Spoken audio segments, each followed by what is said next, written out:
সুপ্রিয় শিক্ষার্থীরা, তোমাদের সকলকে আজকের অনলাইন ক্লাসে স্বাগত জানাচ্ছি।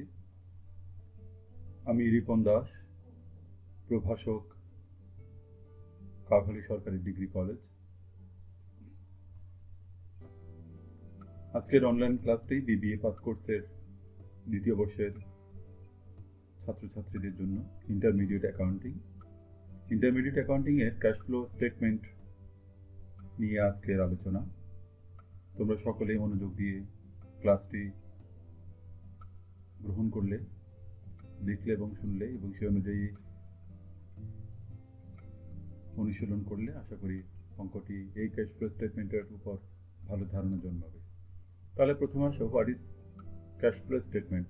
ক্যাশ ফ্লো স্টেটমেন্ট কি? তো আমরা এখানে দেখতে পাচ্ছি ক্যাশ ফ্লো স্টেটমেন্ট। ক্যাশ মানে হচ্ছে নগদ, ফ্লো মানে হচ্ছে প্রবাহ, স্টেটমেন্ট মানে হচ্ছে বিবরণী। তাহলে ক্যাশ ফ্লো মানে হচ্ছে নগদ প্রবাহ বিবরণী। আমরা জানি একটি ব্যবসায় প্রতিষ্ঠানে দুই ধরনের নগদ প্রবাহ হয়, একটা হচ্ছে আন্তঃপ্রবাহ, একটা হচ্ছে বহির্প্রবাহ। ব্যবসায় প্রতিষ্ঠানে যদি কোনো টাকা আসে তাহলে সেটা আন্তঃপ্রবাহ। ব্যবসা প্রতিষ্ঠান থেকে যখন টাকা চলে যায় সেটিকে বহির্প্রবাহ বলা হয়। তো এখানে আমরা নগদ প্রবাহ বিবরণী কি সেটা একটু করে দেখি। নগদের ভিত্তিতে কোনো কারবারের আর্থিক অবস্থার পরিবর্তন যেই বিবরণীর মাধ্যমে উপস্থাপন করা হয় তাকে নগদ প্রবাহ বিবরণী বলে। নগদের ভিত্তিতে কোনো কারবারের আর্থিক অবস্থার পরিবর্তন যে বিবরণীর মাধ্যমে উপস্থাপন করা হয় তাকেই নগদ প্রবাহ বিবরণী বলে। সহজ কথা, আশা করি বুঝতে পেরেছ। তো আমরা এখানে একটা সংজ্ঞা দেখতে পাচ্ছি, statement of financial accounting standards number 95। অর্থাৎ তোমরা যে SFAS শুনেছ সেটির 95 নাম্বার যে সংজ্ঞাটি, সেটি হচ্ছে সেখানে নগদ প্রবাহ বিবরণীকে নিম্নরূপে আখ্যায়িত করা হয়েছে। The statement of cash flow reports the cash receipts, cash payments and net changes in cash resulting from operating, investing and financing activities during a period. It does so in a format that reconciles the beginning and ending cash balances. এখানে যে কথাগুলো বলা হয়েছে তার মধ্যে তুমি এখানে দেখো ইনভেস্টিং অ্যান্ড ফিন্যান্সিং অ্যাক্টিভিটিস। যাই হোক, পরবর্তীতে আমরা দিয়ে যাই। নগদ প্রবাহ বিবরণীতে যে সকল প্রাপ্তি ও নগদ প্রদান অন্তর্ভুক্ত করা হয়, statement of financial accounting standards SFAS IAS 7 অনুযায়ী তাদেরকে প্রধানত তিনটি কার্যাবলীতে বিভাজন করে দেখানো হয়েছে, যেমন অপারেটিং অ্যাক্টিভিটিস, পরিচালনা সংক্রান্ত কার্যকলাপ, ইনভেস্টিং অ্যাক্টিভিটিস, বিনিয়োগ সংক্রান্ত কার্যকলাপ, ফিন্যান্সিং অ্যাক্টিভিটিস, অর্থ সংস্থান সংক্রান্ত কার্যকলাপ।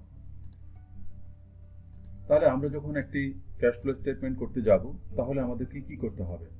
আমাদের preparing the statement of cash flows. প্রথম ধাপ হচ্ছে পরিচালনা কার্যক্রম থেকে নগদ প্রবাহ নির্ণয়, determining cash flow from operating activities. দ্বিতীয় ধাপ হচ্ছে বিনিয়োগ কার্যক্রম থেকে নগদ প্রবাহ নির্ণয়। তৃতীয় ধাপ হচ্ছে অর্থায়ন কার্যক্রম থেকে নগদ প্রবাহ নির্ণয়। এই তিনটি ধাপ থেকে আমরা নগদ প্রবাহ নির্ণয় করব। তবে এরপরে আমরা যে ফলাফল পাবো সেটি নগদ অর্থে নিট বা হ্রাস বা বৃদ্ধি হয়। এরপর আমরা চতুর্থ ধাপে গিয়ে প্রারম্ভিক নগদ উদ্বৃত্ত যে আছে, একটি প্রশ্ন আমি দেখাবো কিছুক্ষণ পরে, সেই প্রারম্ভিক নগদ উদ্বৃত্ত যোগ করলে আমরা দেখব ফলাফল যেটা দাঁড়াবে নগদ অর্থের নিট হ্রাস বা বৃদ্ধি। যাই হোক, format of preparing a statement of cash flow.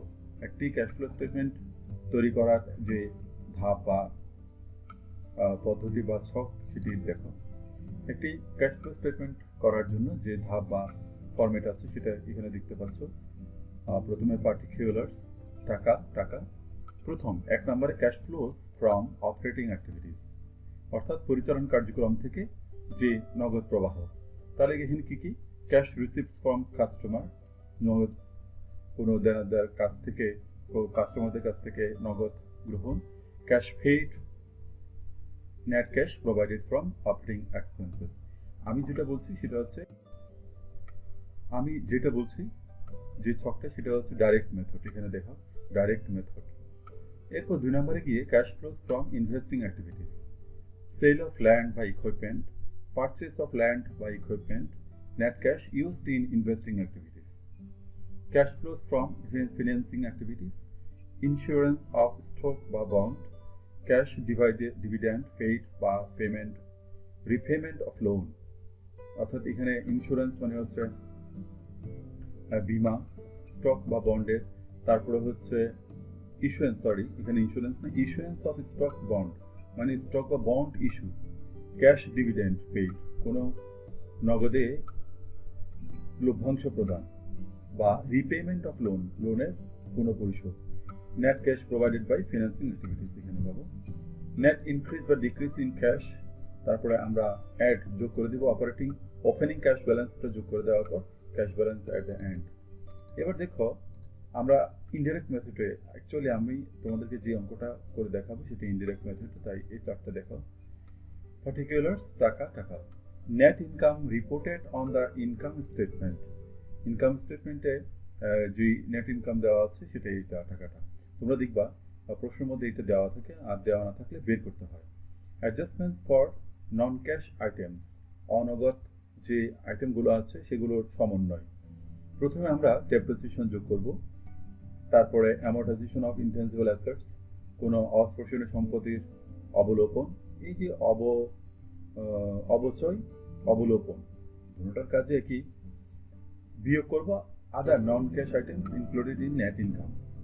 অ্যাডজাস্টমেন্টস for gains and losses, প্রথমে less gains on sales of assets, add losses on sales of assets, adjustment for change in current operating accounts, less increase in current operating assets accounts, except cash and cash equivalents, নগদ এবং cash সমমান এগুলো ব্যতীত যে current operating যে assets, চলতি সম্পদের যে বৃদ্ধি সেটা আমরা কি করব, বিয়োগ করে দেব।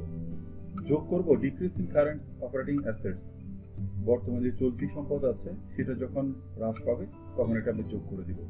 At increase in current operating liability accounts, অর্থাৎ যখন চলতি দায় বৃদ্ধি পাবে তখন যোগ করব, চলতি দায় হ্রাস পেলে decrease in current operating liabilities তখন আমরা বিয়োগ করব।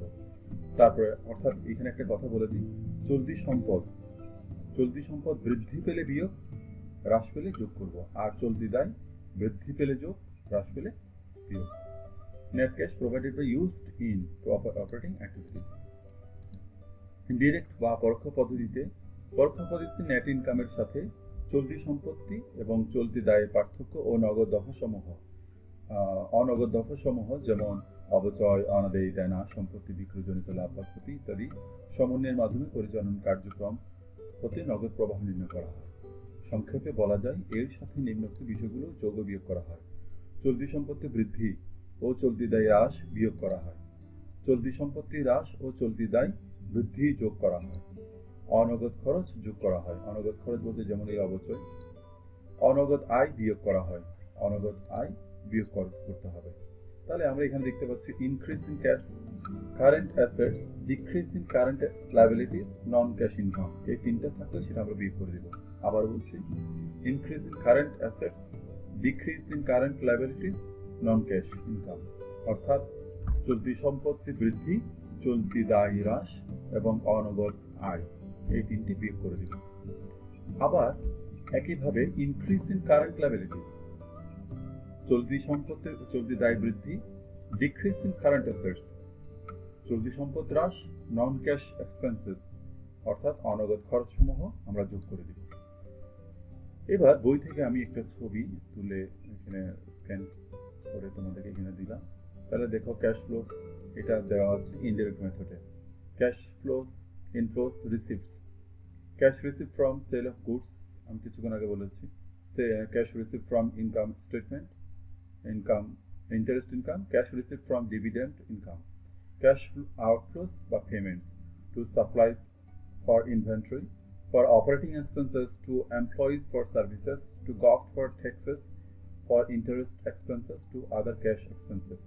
এটা গেল। আমরা এখান থেকে শুরু করি। Net cash provided by used in operating activities, এটা লেখা থাকবে cash flows from investing activities, তারপরে cash flows from financing activities, এগুলো আগে বলেছি। তাহলে এখানে দেখো কিছু কথা এখানে লেখা দেওয়া আছে, কিছু বিষয় তোমাদেরকে মনে রাখতে হবে। প্রত্যক্ষ এবং পরোক্ষ পদ্ধতিতে আরও কিছু গুরুত্বপূর্ণ ওয়ার্কিংস। নিম্নোক্ত বিষয়সমূহ প্রশ্নে সরাসরি দেওয়া না থাকলে খসড়ার মাধ্যমে বের করে নিতে হবে। ডেপ্রিসিয়েশন যদি দেওয়া না থাকে তাহলে আমরা কিভাবে বের করব? ক্লোজিং অ্যাকুমুলেটেড ডেপ্রিসিয়েশন থেকে ওপেনিং অ্যাকুমুলেটেড ডেপ্রিসিয়েশন আমরা বের করে দেব। এর সাথে ডেপ্রিসিয়েশন অফ সোল্ড অ্যাসেটসটা যোগ করে দিব। করে দেওয়ার পর ফুললি এক্সপায়ার্ড বা ডিসকার্ডেড ইকুইপমেন্ট আমরা যোগ করে দিব। তাহলে আমরা কি পাবো? আমরা ডেপ্রিসিয়েশনটা পাবো। ইকুইপমেন্ট বা অ্যাসেটস পারচেজ, যখন আমরা কোনো সম্পদ ক্রয় করব, ক্লোজিং ইকুইপমেন্ট থেকে ওপেনিং ইকুইপমেন্ট বিয়োগ করে দিব, প্লাস সোল্ড ইকুইপমেন্ট, তারপরে প্লাস ফুললি এক্সপায়ার্ড বা ডিসকার্ডেড ইকুইপমেন্ট এটা যোগ করে দিব। অ্যাসেটস সোল্ড, যখন ওপেনিং অ্যাসেটস থাকবে এটার সাথে অ্যাসেটস পারচেজটা যোগ করার পর ক্লোজিংটা বিয়োগ করে দিলে অ্যাসেটস কত দামে, সম্পদ কত দিয়ে বিক্রি করা হলে সেটা পাওয়া যাবে। অ্যাসেটসের মূল্য বিবেচনার সময় অ্যাকুমুলেটেড ডেপ্রিসিয়েশন সহ ধরতে হবে, এটা মাথায় রাখবে। Loss on sale of assets, written down value minus sale value, যেটা লিখিত মূল্য আছে সেখান থেকে সেল ভ্যালু বাদ দেওয়ার পর আমরা এটা loss on sale of assets পাওয়া যাবে। Profit on sale of assets, sales value থেকে রিটেন ডাউন ভ্যালুটি বিয়োগ করলে আমরা দেখতে পাচ্ছি তখন আমাদের লাভ হবে। অর্থাৎ যে মূল্য দেওয়া আছে তার চাইতে বেশি মূল্য বিয়োগ করলে লাভ, যে মূল্য দেওয়া আছে সেটার চাইতে কম মূল্য বিক্রি করলে ক্ষতি। Interest income received, interest revenue plus decrease in accrued interest income, interest রেভিনিউর সাথে অ্যাকিউট ইনকাম, ইন্টারেস্ট ইনকাম যেটা আছে সেটা যেটা অ্যাক্রুড বকেয়া বৃদ্ধি পেলে সেটা যোগ করে দেব। Cash dividend paid during the year, retained earnings at the beginning, এটার সাথে retained earnings at the beginning এর সাথে net income during the year যোগ করব, বর্তমান বছরের বা চলতি বছরের নেট ইনকাম। এখান থেকে retained earnings at the end of the year বিয়োগ করে দেব। এখান থেকে stock dividend of the year বিয়োগ করে দিলে আমরা cash dividend paid during the year পাবো। নেট প্রফিট কিভাবে পাবো?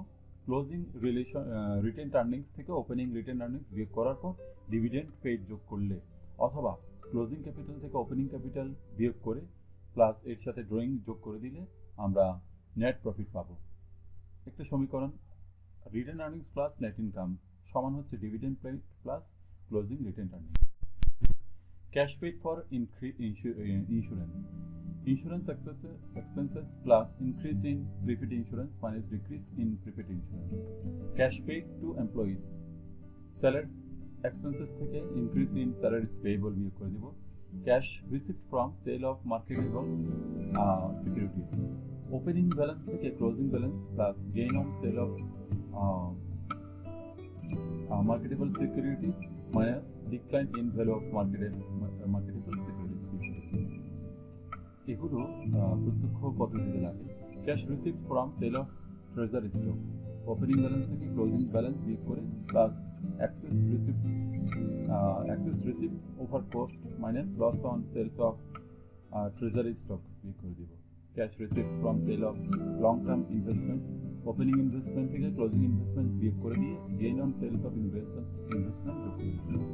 Cash receives of common stock, opening common stock থেকে ক্লোজিং কমন স্টক বিয়োগ করার পর issued in exchange of equipment যোগ করে দেব, অথবা ক্লোজিং কমন স্টক থেকে ওপেনিং কমন স্টক বিয়োগ করার পর পারচেজ অফ ইকুইপমেন্ট বা ল্যান্ড বাই কমন স্টক এটা বিয়োগ করে দেব।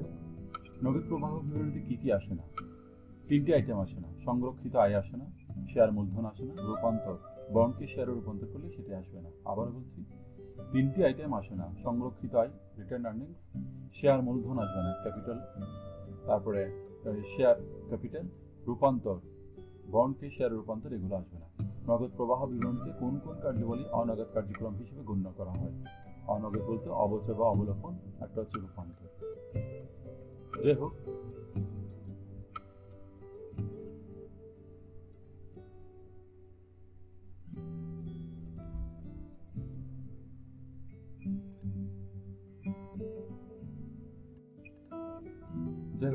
এবার আমরা একটা অঙ্ক দেখি।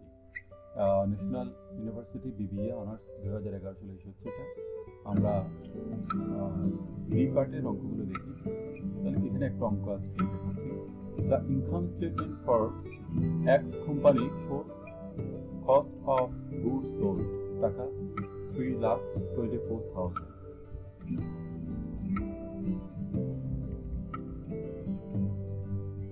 তারপর দেওয়া হচ্ছে and operating expenses exclusive of depreciation।